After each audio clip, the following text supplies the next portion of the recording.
নীলার সাথে দেখা করে বাসায় ফিরলাম। খুব কষ্ট হচ্ছে। নীলা এমন করতে পারলো আমার সাথে? কি করে বের হই এই গোলক দাঁদা থেকে? একদিকে মীরা আমার বিয়ে করা স্ত্রী, অন্যদিকে প্রেমিকা আমার নীলা, আমার ভালোবাসা। মীরাকে ডিভোর্স দিলে আম্মু আর মীরা দুজনই কষ্ট পাবে। আর আম্মুর সিদ্ধান্ত ছাড়া তো আমি কিছুই করতে পারবো না। আর নীলাকে ছাড়া তো আমি অসম্পূর্ণ। বাসায় ফিরে সোজা রুমে গেলাম। মীরা রুমে নেই। কোথায় গেল মেয়েটা? বলেছিলাম বিশ্রাম করতে, আর উনি কোথায় যে গেল? তখন আমি আম্মুর রুমের দিকে গেলাম। কিরে, এসে গেছিস? হ্যাঁ। মীরা কোথায়? কোথায় আবার? রুমেই আছে, দেখ গিয়ে। পেলাম না তো। ভালো করে খুঁজে দেখ, রুমেই কোথাও আছে মনে হয়। তারপর রুমে এসে চারিদিক খুঁজে দেখলাম, কিন্তু না, কোথাও নেই। তখন বারান্দায় কারোর উপস্থিতি টের পাচ্ছি, মনে হয় বারান্দায় আছে। বারান্দায় গিয়ে দেখলাম মীরা বারান্দার গ্রিলে হাত রেখে দাঁড়িয়ে আছে, বাহিরের দৃশ্য দেখছে মনে হয়। আমি বলে গেলাম শুয়ে বিশ্রাম নিতে, আর উনি বারান্দায় দাঁড়িয়ে বাহিরের দৃশ্য অবলোকন করছে। মীরা বারান্দায় দাঁড়িয়ে বাহিরের দিকে তাকিয়ে আছে। অনেক দিন হলো বাহিরটা দেখেনি। আব্বু আম্মু তো বাসায় নিতে চাইছিল, কিন্তু যায়নি। কাব্য আর আমার বিয়ের দিন আম্মু ভেজা ভেজা চোখে তাকিয়েছিল, তারপর আর আসেনি। বোধহয় মেয়ের এই কষ্ট দেখতে পারবে না বলে আসছে না। কাব্যটা সেই কখন গেল, এখনো এলো না। ও পাশে থাকলে ভালোই লাগে। একাকিত্ব গুছিয়ে উঠতে পারি। কত সুন্দর সুন্দর কথা বলে, আমার কত কেয়ার নেয়। কাব্য কি নীলারও এমন কেয়ার নেয়? এদিকে আমি অনেকক্ষণ ধরে দাঁড়িয়ে আছি, মীরা এখনো টেরই পাইনি। কি এত ভাবে মেয়েটা? হ্যাঁ, নেই। আমার কথা শুনে মীরা চমকে ফিরে তাকালো, অবাক দৃষ্টিতে তাকিয়ে আছে আমার দিকে। মীরা খুব বড় সড়ো শক খেলো। কাব্য বুঝলো কি করে যে আমি মনে মনে কি ভাবছি? হ্যাঁ, নেই। তুমি এই জগতে নেই, তুমি এখন ভাবনার জগতে। কি এত ভাবো? আমি কতক্ষণ ধরে দাঁড়িয়ে আছি, তোমার সেদিকে কোনো খেয়ালই নেই? মীরা আমার কথা শুনে বিস্ময় যেন কাটিয়ে উঠল। তারপর আস্তে করে বলল, ও। তখন আমার কথায় যেন মীরা স্বস্তি পেল। তোমাকে না বলেছিলাম বিশ্রাম নিতে? তাহলে এখানে কি? প্রকৃতিপ্রেমী হওয়ার ইচ্ছে আছে নাকি? না, শুয়ে থাকতে ভালো লাগছিল না, তাই এখানে এসে বাইরের দৃশ্য দেখছিলাম। ও, তুমি তো অনেকদিন হলো ঘুরতে যাও না। মীরা তখন মাথা নাড়ালো। তাহলে আজ যাবে? কোথায়? ঘুরতে। মীরা তখন আমার দিকে তাকিয়ে রইল। কি হলো, যাবে মানে যাবে, মানা করার চান্স নেই। কিন্তু? কোনো কিন্তু না, সন্ধ্যায় আমরা ঘুরতে যাচ্ছি, এটাই ফাইনাল, ওকে? না মানে, বললাম তো আর কোনো কথা নেই, আমার ডিসিশনই ফাইনাল। মীরা তখন মাথা নিচু করে দাঁড়িয়ে রইল। দুপুর হয়ে গেছে, লাঞ্চ ছেড়ে নিতে হবে।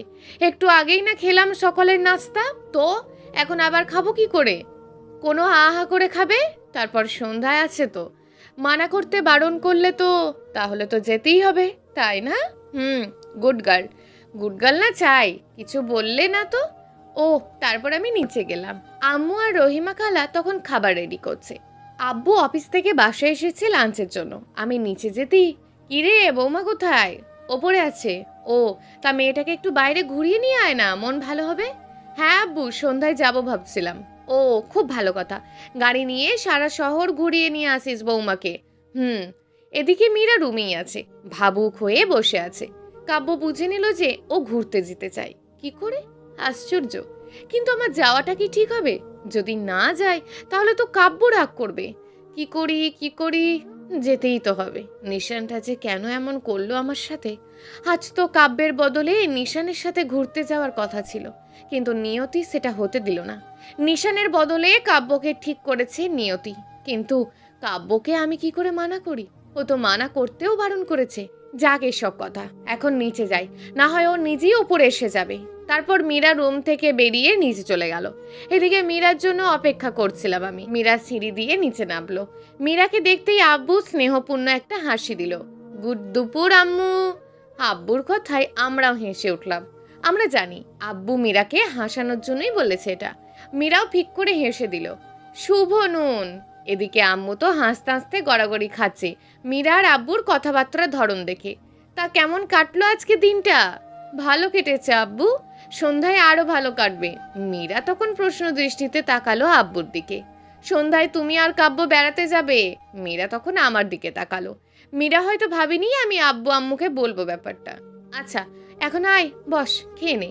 তারপর মীরা এসে আমার পাশে বসলো। গল্প করতে করতে খাবার খেয়ে নিলাম। আব্বু অফিসে চলে গেল। আব্বুকে টিফিনের সাথে দিলেও বাসায় খেতে আসে। সে নাকি একা একা খেতে পারে না, সবার সাথে খেতেই নাকি মজা। সন্ধ্যা হয়ে গেছে, আমি রুমে গিয়ে দেখলাম মীরা আলমারিতে কি যেন খুঁজছে। কি খুঁজছো, শাড়ি?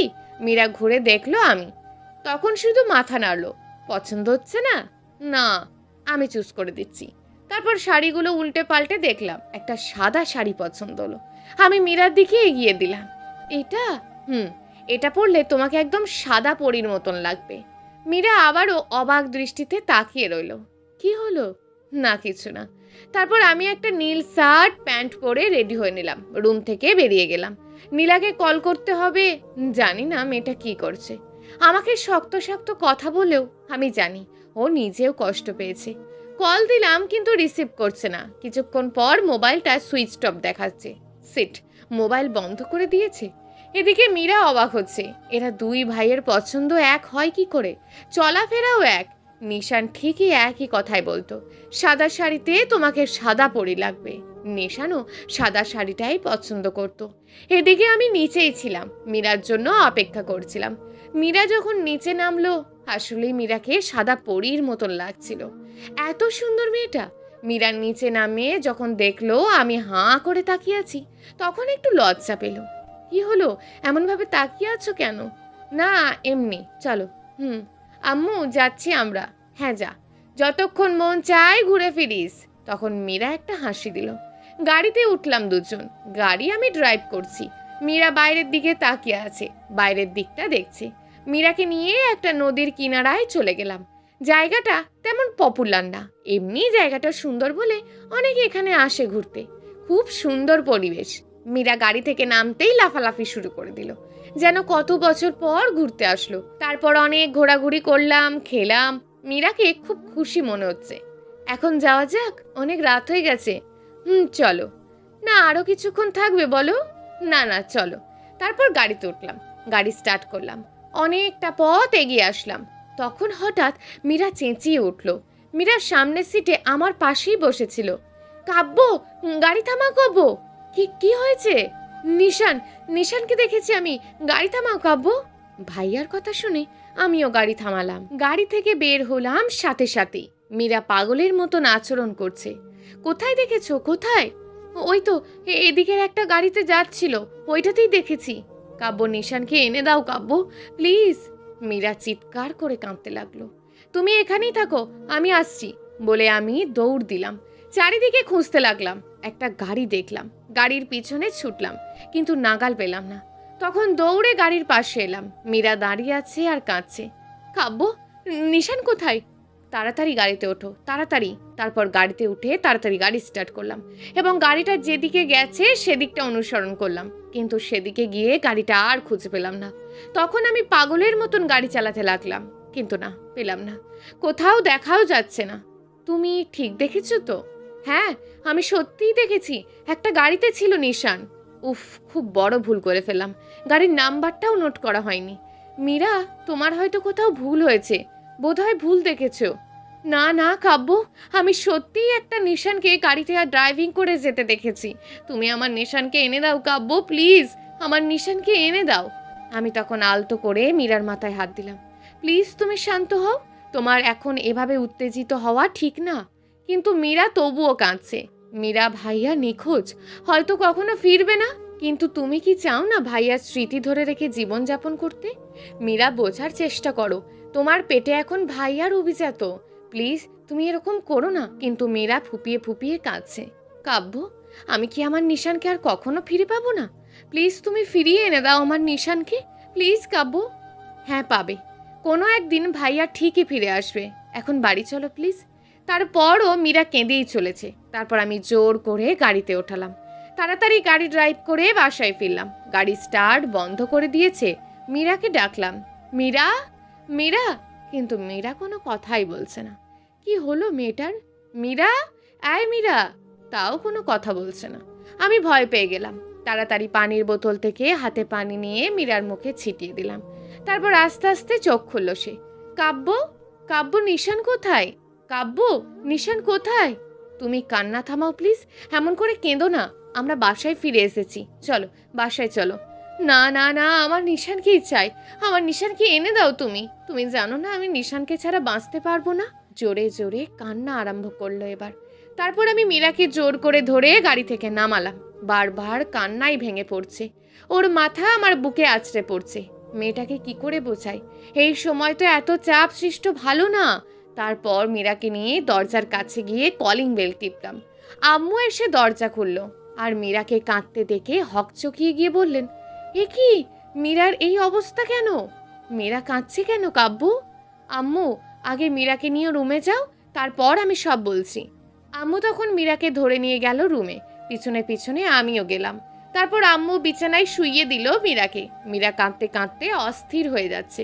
আমি পাশে গিয়ে বসলাম, মীরার মাথায় হাত বোলাতে বোলাতে বললাম, শান্ত হও প্লিজ, আর কেঁদো না, এরকম কেন করছো তুমি? কিন্তু মীরা তবুও কাঁদছে। আম্মু তুমি যাও, আমি মীরাকে ঘুম পাড়িয়ে আসছি। হুম। তারপর আম্মু মীরার মাথায় হাত বুলিয়ে চলে গেলেন। আমি মীরার মাথায় হাত বোলাতে লাগলাম। আর মীরা কাঁদছে তো কাঁদছেই। চোখ বন্ধ করো মীরা, প্লিজ চোখ বন্ধ করো। তখন আমি নিজে মীরার চোখ বন্ধ করালাম, মাথায় হাত বুলিয়ে দিতে লাগলাম। আমি স্পষ্ট দেখতে পাচ্ছি মীরা ফোপাচ্ছে। অনেকক্ষণ মাথায় হাত বুলিয়ে দিলাম। মেয়েটা ঘুমিয়ে পড়েছে, কাঁদতে কাঁদতে ক্লান্ত হয়ে গেছে। আমি তখন আলতো করে উঠে পড়লাম, লাইট নিভিয়ে নিচে গেলাম। আম্মু পায়চারি করছে, আমাকে দেখেই এগিয়ে এলো। কাব্য, কাব্য, মীরার কি হয়েছে?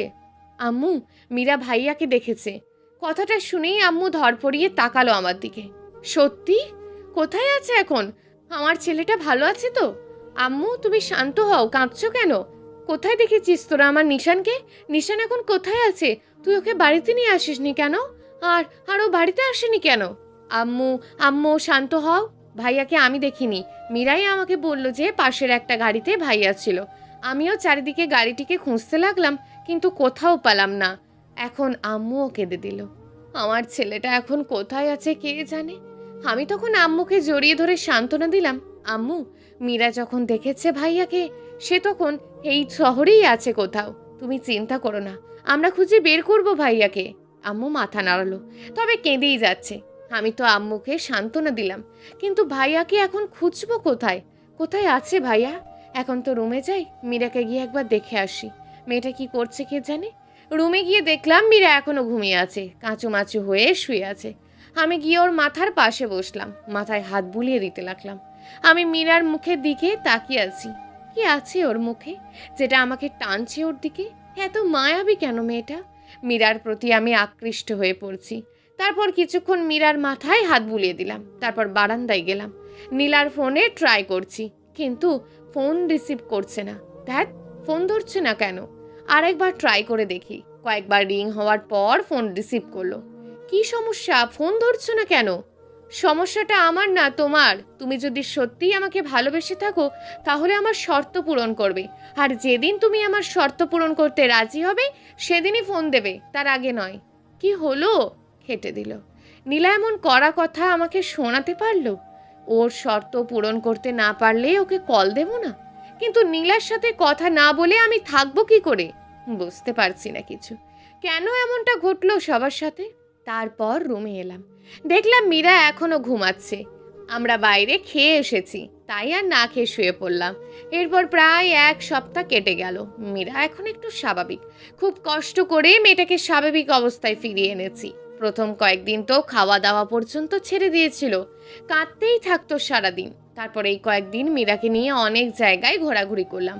প্রায় প্রতিদিনই মীরাকে নিয়ে ঘুরতে যেতাম। রাতে মাথায় হাত বুলিয়ে ঘুম পাড়িয়ে দিতাম, গল্প করতাম। বাবুর ওপর চাপ পড়বে বলে মীরা এখন আর তেমন ভাবে না, আর কাঁদেও না, তবে উদাস হয়ে থাকে। আর এদিকে নীলার সাথে আমার একবারও কথা হয়নি সেই দিনের পর থেকে। নীলা সিম বন্ধ রেখেছে, রাত হয়ে গেছে। মীরা বারান্দায় ইজি চেয়ারে বসে আছে। আমাকে যে করেই হোক নীলার দেওয়া শর্ত পূরণ করতে হবে, যে করেই হোক মীরাকে বলতে হবে। তারপর আমি বারান্দায় যাচ্ছি আর আসছি, অস্বস্তি লাগছে। কি করে বলবো মীরাকে? মীরা হয়তো আমার উপস্থিতি টের পেল, পিছনে না তাকিয়ে বলল, কাব্য। হ্যাঁ হ্যাঁ, কিছু বলবে? ঘুরে আমার দিকে তাকালো, আর আমি মাথা নাড়ালাম। বলো। তুমি যদি কষ্ট পাও। মীরা তখন মুচকি হাসলো। কষ্ট পাবো কেন? আর আমি জানি তুমি আমাকে এমন কোনো কথা বলবে না যাতে আমি কষ্ট পাই। মীরার কথা শুনে আমি চোখ তুলে মীরার দিকে তাকালাম। এ কি, তোমার চোখ লাল কেন? মীরা চেয়ার থেকে উঠে পড়ল, আমার পাশে এসে আমার হাত ধরল। বলো কাব্য, কি হয়েছে তোমার? একমাত্র তুমিই ছিলে আর আছো যে আমাকে আমার পরিস্থিতির সাথে মোকাবিলা করতে সাহায্য করেছো, আর এখনো করছো। এখন বলো, আমি তোমার জন্য কি করতে পারি? আমি কোনো কথা না বলে নিচের দিকে তাকিয়ে রইলাম। মীরা এসে আমার দুগালে হাত দিয়ে মাথা উপরে তুললো আর আমার চোখের দিকে তাকালো। বলো কাব্য। নীলা বলেছে। কি হলো, থেমে গেলে কেন? কি বলেছে বলো? তোমাকে ডিভোর্স দিয়ে যেন ওকে বিয়ে করেনি। কথাটা শুনেই মীরার মুখ মলিন হয়ে গেল, আমার গাল থেকে হাত নামিয়ে নিল। আমি জানি তুমি কষ্ট পাবে, তুমি নিজেকে দোষারোপ করবে, তুমি হয়তো ভাববে তুমি খারাপ, তাই আমি তোমাকে ছেড়ে চলে যাচ্ছি। কিন্তু তুমি খুব ভালো মীরা। নীলার এই শর্ত পূরণ না করলেও আমার সাথে আর সম্পর্ক রাখবে না, তাই। মীরা তখন মলিন একটা হাসি দিয়ে বলল, না না, আমি কষ্ট পাইনি। আচ্ছা, তুমি ডিভোর্স পেপার রেডি করো। সত্যি আমি তোমাকে কষ্ট দিতে চাই না। মীরা হাসলো। আমি কষ্ট পাইনি, তোমরা দুজন এক হতে পারলেই আমি খুশি, তোমাদের সমস্যা মিটলেই আমি খুশি। আমি মীরাকে জড়িয়ে ধরলাম। সত্যি তুমি খুব ভালো। খুব শক্ত করে জড়িয়ে ধরলাম। মীরাও হাত দুটো দিয়ে আমাকে জড়িয়ে ধরলো। আমি জড়িয়ে ধরা থেকে ছেড়ে মীরার গাল দুটো ধরে বললাম, you are very good girl. আমি এমনই একটা বন্ধু চাই, হবে তো? মীরা হাসলো, তবে হাসিটা নিষ্প্রাণ। তারপর আমি রুমের দিকে গেলাম। এদিকে মীরার বুকটা কেমন খালি খালি লাগছে, যেন কিছু একটা হারিয়ে ফেলছে। মীরা ভাবে, তবে কি আমি কাব্যকে ভালোবেসে ফেললাম? একে ভালোবাসবো না তো আর কাকে ভালোবাসবো? এত ভালো আবার কেউ হয় নাকি? তবে নিশানও তো আমার মন থেকে যাচ্ছে না। নিশানকেও তো আমি আমার সারা জীবনের থেকেও ভালোবাসি, কিন্তু কাব্য আমার জীবন থেকে সরে যাচ্ছে দেখে আমার এত কষ্ট হচ্ছে কেন? না, কাউকে ছাড়তে পারবো না আমি। আমি দুজনকেই ভালোবাসি। মীরা কেঁদেই চলেছে। বিধাতা কেন ওকে এই দ্বিধার মধ্যে ফেললেন? এদিকে নীলা রুমে উপুর হয়ে শুয়ে আছে আর কাঁদছে। কাব্যকে কষ্ট দিয়ে নীলা নিজেও কষ্ট পাচ্ছে। কাব্যের সাথে কড়া করে কথাগুলো নীলাকে বেশি কাঁদাচ্ছে। কি করে কাব্যকে এত কঠিন কঠিন কথা বলতে পারলো নীলা? কি করে? নীলার আব্বু মেহতাব হোসেন রুমে ঢুকলেন। বুঝতে পারলেন মেয়েটা কাঁদছে। কি হয়েছে আম্মু? নীলা চোখ মুছে নিল তাড়াতাড়ি। ওর আব্বুর দিকে তাকিয়ে একটা হাসি দিল। কিছু না আব্বু। কি ভাবিস তুই, নিজেকে খুব বড় হয়ে গেছিস? তুই আমার কাছে এখনো সেই ছোট্টটি আছিস, আর সেই তুই আমার কাছ থেকে তোর কাঁদার বিষয় লুকাচ্ছিস। নীলা এবার কেঁদেই দিল। কি হয়েছে আম্মু বলো? নীলার কাছে গিয়ে মাথা হাত বোলাতে বোলাতে বললেন, আব্বু, কাব্য। কি হয়েছে? কাব্য বিয়ে করে নিয়েছে, আর সেদিন আমি কাব্যর সাথে খুব খারাপ ব্যবহার করেছি। কি বলছিস, কাব্য বিয়ে করে নিয়েছে? তারপর নীলা তার আব্বুকে সব খুলে বলল। ও, ছেলেটা চাপে পড়ে বিয়ে করেছে হয়তো, কিন্তু তোর কাজটা করা উচিত হয়নি। কোন কাজটা আব্বু? কাব্য আর মীরার বিয়ের কদিন হয়েছে? 14 দিন। ওরা এখন স্বামী স্ত্রী।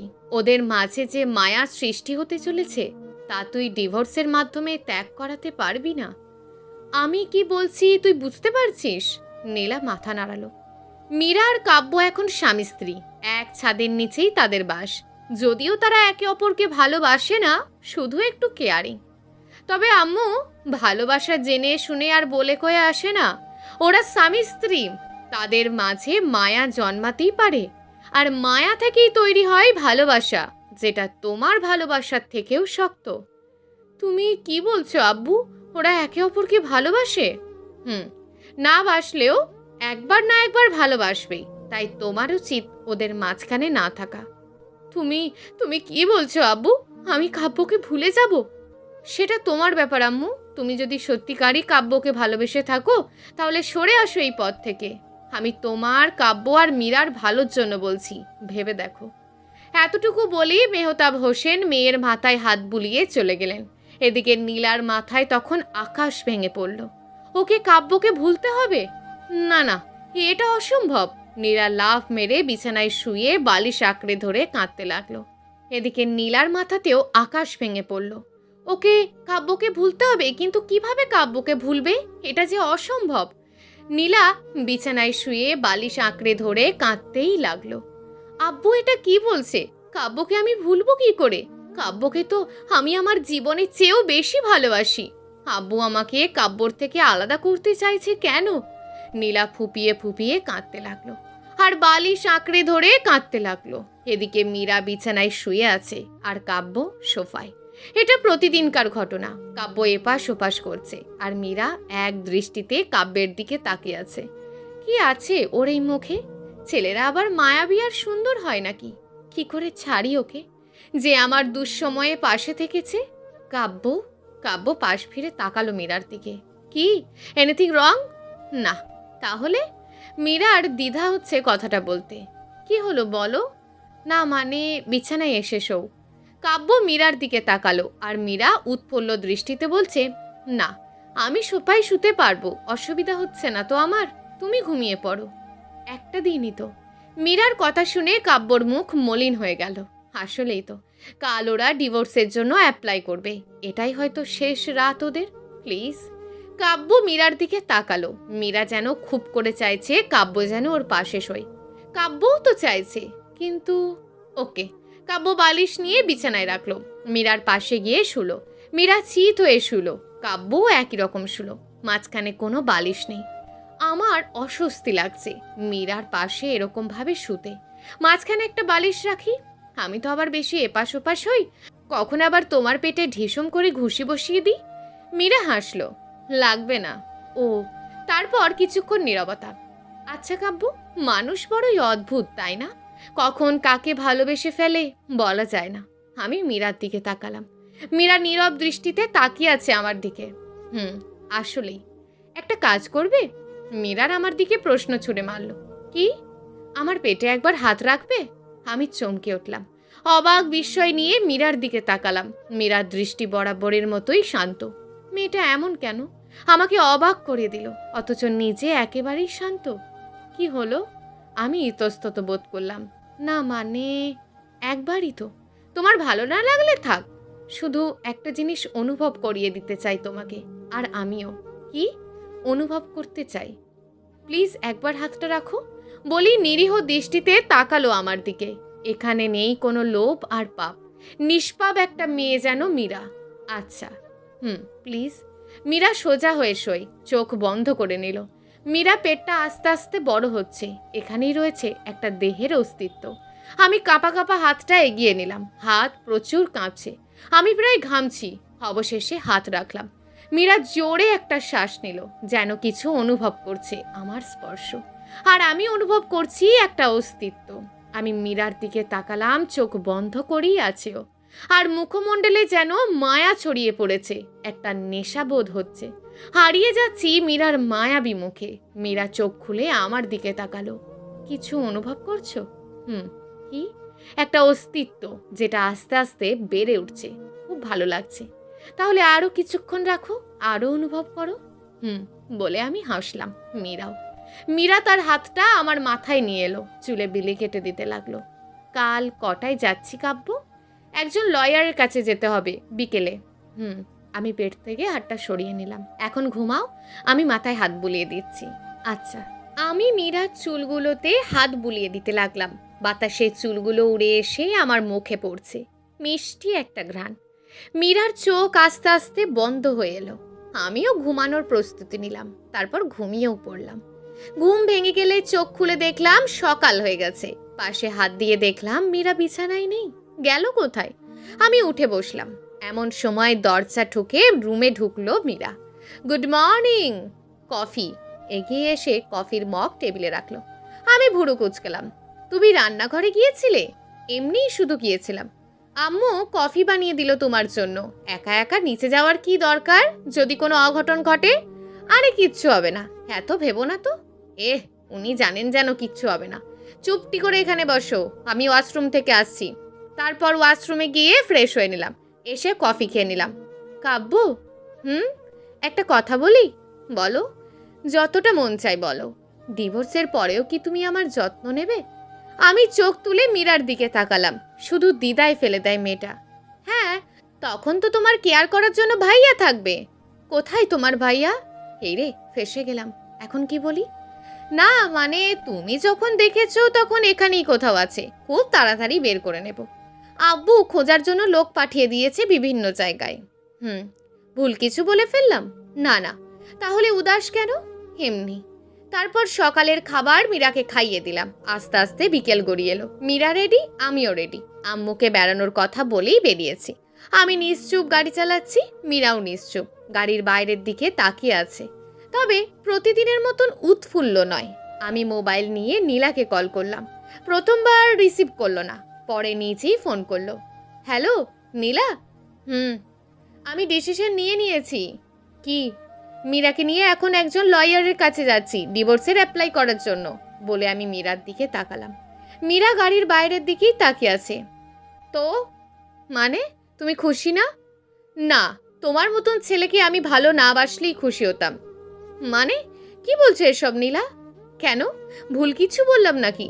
তুমি কি ভেবেছো আমি কচি খুকি যে কিছু বুঝি না? তোমরা স্বামী স্ত্রী এক ছাদের নিচে থাকো, তোমাদের মাঝে কিচ্ছু হয়নি, এটার কোনো গ্যারেন্টি আছে? নীলা, বিলিভ মি, সত্যিই আমাদের মাঝে কিছু হয়নি। তুমি মীরাকে জিজ্ঞেস করো। ওকে আর কি জিজ্ঞেস করব? তোমাদের মতন ছেলেকে আমার খুব চেনা আছে। আর আমি তো কখনো তোমাকে ভালোই বাসিনি, শুধুই টাইম পাস করেছিলাম। কি ভেবেছিলে তুমি বিয়ে করেছো এতে আমি কষ্ট পেয়েছি? আরে এটা তো ইম্পসিবল। আমি শুধু অভিনয় করছিলাম এতদিন। এখন তো তুমি বিবাহিত, আর আমার আপদও বিদায়। নীলা, তুমি এতটা নিচে নামতে পারলে? আরে রাখ তোর ডায়লগ, নীলা সব পারে। এদিকে আমি কেঁদে দিলাম। নীলা তুমি, আরে ফোন রাখ, কেটে দিল। আমি কাঁদছি। নীলা আমার সাথে এরকম প্রতারণা করলো? ঠাস করে গাড়ির দরজা খুলে বাইরে বের হলাম। নিজের চুল নিজে ছিঁড়তে ইচ্ছে করছে। ফোনটা আছাড় মারলাম। মীরা হকচকিয়ে গেল। নীরব পাঠকও মুহূর্তের মধ্যে কি ঘটে গেল ও বুঝতে পারছে না। বাইরে বের হলো মীরা। আমার কাছে এসে আমার গাল দুটো ধরে ওর চোখের দিকে তাকিয়ে বলল, কি হয়েছে কাব্য? হঠাৎ কি হলো তোমার? আমি ফুপিয়ে ফুপিয়ে কাঁদতে লাগলাম। কাব্য, তুমি কাঁদছো কেন? কি হয়েছে তোমার? মীরা ভাঙা গলায় বলল। মীরাও কেঁদে দিয়েছে। মীরা, নীলা, কি হয়েছে নীলার? নীলা আমাকে ধোকা দিয়েছে মীরা, আমার সাথে প্রতারণা করেছে। আমি কান্নায় ভেঙে পড়লাম। মীরাকে জড়িয়ে ধরলাম। মীরাও আমাকে শক্ত করে আঁকড়ে ধরল। তুমি কেঁদো না প্লিজ, কেঁদো না। কিন্তু আমি কেঁদেই চলেছি, নিজেকে মানিয়ে নিতে পারছি না। মীরা আমাকে সান্ত্বনা দিচ্ছে বারবার। মীরা গাড়ির ড্রাইভারকে ফোন করে আসতে বলল। ড্রাইভার এসে পড়লে মীরা আমাকে গাড়িতে তুলে নিল আর ওর কাঁধে মাথা চেপে ধরল। কেঁদো না প্লিজ, শান্ত হও। তারপর আমরা বাড়ি ফিরলাম। ড্রাইভার ভাই আমাকে ধরে রুমে নিয়ে গেল। আমার ভেঙে পড়া দেখে আম্মু পাগল প্রায়। মীরা এসে আমাকে বারবার জড়িয়ে ধরে সান্ত্বনা দিতে লাগলো। আম্মু এসে বারবার জিজ্ঞেস করতে লাগলো কি হয়েছে। তারপর মীরা আম্মুকে সব বলল। আম্মু বাকরুদ্ধ হয়ে গেল শুনে। খুব বড় খারাপ কাজ করে ফেলেছেন ওনার সাথে। সন্ধে হয়ে গেছে। আমি মেনে নিতে পারছি না যে নীলা আমার সাথে এরকম করতে পারলো। আমার খুব কষ্ট হচ্ছে। মীরা বারবার আমাকে সান্ত্বনা দিচ্ছে। মীরা নিজের হাতে খাবার খাইয়ে দিল আমাকে। রাতে আমার মাথায় হাত বুলিয়ে ঘুম পাড়িয়ে দিল। কিছুদিন পর এখন অনেকটাই স্বাভাবিক আমি, মীরার কারণে। মীরা নিজেই এখন আমার কেয়ার করে। আম্মু আমার দিকে অপরাধী দৃষ্টিতে তাকালো। সেদিন তোর সাথে খুব খারাপ কাজ করে ফেললাম রে কাব্য, বলে আম্মু কেঁদে দিল। আম্মু প্লিজ, তুমি নিজেকে দোষারোপ করো না। যে চলে যাবে তাকে যেতে দিতে হয়। আর নীলা তো আমাকে ভালোই বাসেনি। তাহলে এরকম ভাবেই দিন কাটছিল আমাদের। এখন মাঝে মাঝে ঘুরতে যাই মীরাকে নিয়ে। কাব্য একটু স্বাভাবিক হয়েছে। ছেলেটা একেবারে ভেঙে পড়েছিল, এখন বারান্দায় বসে আছে। আমিও গেলাম। কাব্য, কাব্য ঘুরে তাকালো আমার দিকে। মন ভোলানো একটা হাসি দিল। কি? না মানে সেদিন আমরা ডিভোর্সের জন্য যাচ্ছিলাম তাই না? তো না মানে তুমি তো চাও আমাদের ডিভোর্স হোক, সেদিন তো যাইনি। তাহলে তুমি ডিভোর্স চাই তো? কালই যাবো আমরা লয়ারের কাছে। কাব্য রেগে গেল, উঠে বারান্দা থেকে চলে যাচ্ছিল। আমি জোর করে ধরলাম। প্লিজ তুমি রাগ করো না, আমি তো শুধু। ছেড়ে দাও আমায়, কেউ ভালোবাসে না আমাকে। ছেড়ে দিতে চাও তো আমাকে? ওকে চলে যাও, যেতে পারো, আটকাবো না তোমাকে। বুঝলাম কাব্য খুব রেগে গেছে। কাব্য শান্ত হও প্লিজ, ওটা তো তুমি। হ্যাঁ বলেছিলাম, তাই বলে এখন তুমিও চাও সেটা? ছেড়ে দাও আমায়, আমি জানি কেউ আমাকে ভালোবাসে না। আমি জোর করে কাব্যকে বিছানায় বসালাম। ছেলেটা কাঁদছে, ওর মাথাটা আমার বুকে রাখলাম। আমি কি খুব খারাপ মীরা? কে বলল তুমি খারাপ? তাহলে ছেড়ে চলে যেতে চাও কেন? সরি, আর বলবো না। এই কান ধরলাম, এবার হাসো। এরপর মীরাকে নিয়ে বেড়াতে এলাম পার্কে। একটা বেঞ্চে বসেছিলাম। হঠাৎ ভাইয়ার মতন কাউকে চোখে পড়ল। আমি এগিয়ে গেলাম, পিছনে গিয়ে কাঁধে হাত রাখলাম। পিছনে ফিরতেই আমি চমকে উঠলাম, এ তো ভাইয়া। ভাইয়াকে দেখেই আমি জড়িয়ে ধরলাম। ভাইয়া, তুই এতদিন কোথায় ছিলি? তুই জানিস তোকে কত খুঁজেছি। ভাইয়াও আমাকে জড়িয়ে ধরলো। সরি রে, বাসায় যেতে পারলাম না আমি, শুধু মীরাকে একটা জবাব দেওয়ার ভয়ে। এতদিন কোথায় ছিলি? সেদিন যখন বন্ধুর কার নিয়ে একটা কাজে যাচ্ছিলাম, তখন সেখানে যাওয়ার সময় আমি অ্যাক্সিডেন্ট করি। মীরা ভাইয়াকে দেখে কেঁদে দিল, দৌড়ে গিয়ে জড়িয়ে ধরলো। কোথায় ছিলে এতদিন তুমি? এত কষ্ট কেন দিলে আমাকে? সরি মীরা, তোমাকে আমি কষ্ট দিতে চাইনি। ভাইয়া মীরাকে জড়িয়ে ধরা থেকে ছাড়ালো। মিশু বলতেই একটা মেয়ে এগিয়ে এলো, বেশ সুন্দর দেখতে। সরি মীরা, আমাকে ক্ষমা করে দিও। আমি তোমাকে ভালোবাসতাম ঠিকই, কিন্তু এই মেয়েটাকে দেখছো, এই মেয়েটাই আমার জীবন বাঁচিয়েছে, সেবা করে সুস্থ করে তুলেছে। ওর ভালোবাসা আমি কিভাবে উপাখ্যান করি বলো? আমি মিশুকে ভালোবাসি। কথাগুলো বলে ভাইয়ার নিচের দিকে তাকিয়ে আছে। মীরা পিছু হাঁটতে লাগলো, আর আমি নীরব দর্শক। কি হতে পারে সেটাই ভাবছি। মীরা নিজেকে সামলে নিল, আমার পাশে এসে আমার হাত ধরে আমাকে এগিয়ে নিয়ে গেল। তারপর বলল, ধন্যবাদ মিস্টার নিশান, আপনি বেশ বড় দ্বিধার হাত থেকে বাঁচালেন আমাকে। আসলে কাব্য আমার স্বামী। এতদিন আমি ওকে নাকি আপনাকে ভালোবাসি তা নিয়ে দ্বিধায় পড়ে গিয়েছিলাম, কিন্তু যদি কখনো আপনার সাথে দেখা পড়তো তখন আমি কাব্যকেই বেছে নিতাম। আই রিয়েলি লাভ হিম। চলো কাব্য। বলেই আমাকে টেনে নিয়ে গাড়িতে উঠলো। আমি অবাক হয়ে তাকিয়ে থাকলাম। কি করছে মীরা? গাড়ি স্টার্ট করো। মীরা, কোনো কথা না। আমি আর কিছু না বলে আমি গাড়ি স্টার্ট করলাম, সোজা বাড়িতে গেলাম। মীরা বাসায় গিয়ে সোজা রুমের দিকে গেল সিঁড়ি বেয়ে। আমিও গেলাম। বারান্দায় গিয়ে বাইরের দিকে তাকিয়ে থাকলো। এটা কি হলো? মীরা, কেন, কি হলো? ভাইয়াকে তুমি রেখে চলে এলে, আর মিথ্যা বললে কেন? কোনটা? তুমি আমাকে ভালোবাসো? মীরা কটমট করে আমার দিকে তাকালো। আসলে তুমি একটা গাধা, কোনটা মিথ্যা কোনটা সত্য তাও জানো না। কথাটা সত্য ছিল, বলেই মীরা চলে গেল। আমি হিসাব মেলাতে লাগলাম, কি বলে গেল মীরা? কিছুদিন পর ওটির বাইরে দাঁড়িয়ে আছি আমি, ভিতরে আমার মীরা। মীরার প্রেগন্যান্সির পেইন উঠেছে, প্রসব ব্যথা। হাসপাতালে নিয়ে এসেছি। আমি কান্নায় ভেঙে পড়লাম এবং বসে পড়লাম ওটির সামনে। আম্মু বারবার সান্ত্বনা দিচ্ছে আমাকে। আমি ভাবছি কি হবে আমার সাদা পরীটার। অতঃপর অপেক্ষার প্রহর শেষ হলো। ডাক্তার বেরিয়ে এলেন। আমার অবস্থা বুঝে আমি কিছু জিজ্ঞেস করার আগেই বললেন, কংগ্রাচুলেশন মিস্টার কাব্য, আপনার একটা মেয়ে সন্তান হয়েছে। আর মীরা, নাও, দে আর সেফ। আমি খুশিতে ডাক্তারকে জড়িয়ে ধরলাম। ওটির ভিতরে ঢুকতেই মীরা আমার দিকে তাকিয়ে একটা হাসি দিল। আমি পাশে গিয়ে মীরার হাত ধরলাম। তুমি হাসছো? জানো আমার কি অবস্থা হয়েছে? তোমার কষ্ট হয়নি তো? মীরা আমার হাত শক্ত করে ধরল। তুমি পাশে থাকলে আমার কিছুতেই ভয় বা কষ্ট হয় না। আমি আমার মাথা মীরার মাথায় ঠেকালাম। শুধু বউকে নিয়ে থাকবে, মেয়েকে কোলে নেবে না? আমি মুচকি হেসে মেয়েটাকে কোলে নিলাম। সমাপ্ত।